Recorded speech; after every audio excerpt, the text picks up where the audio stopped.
سلام، من مصطفی هستم، تریدر بازارهای مالی.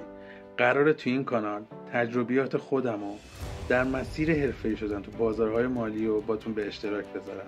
شاید خیلی از شماها این اتاقهای حرفه‌ای حالا برای ترید، برای گیمینگ یا برای پروگرامرها دیده باشید. فضایی که بهترین ابزار و چیدمان رو برای اون فردی که میخواد ازش استفاده کنه رو مهیا کرده تا تمرکز و عملکردشون رو به حد اکثر برسونه. و این شد که من هم تصمیم گرفتم اتاق خودم رو بازسازی کنم، در واقع تراس اتاق خودم رو بازسازی کنم.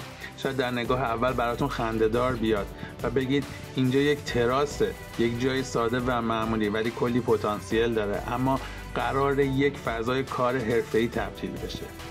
تو این ویدیو و ویدیوهای بعدی هم مراحل بازسازی رو بهتون نشون میدم و هم وسایلی که لازمه برای ترید کردن و اینکه چجوری میخواید محیط کار خودتون رو بسازین رو بهتون نشون میدم. تا آخر ویدیوها با من همراه باشین و بریم سراغ کار.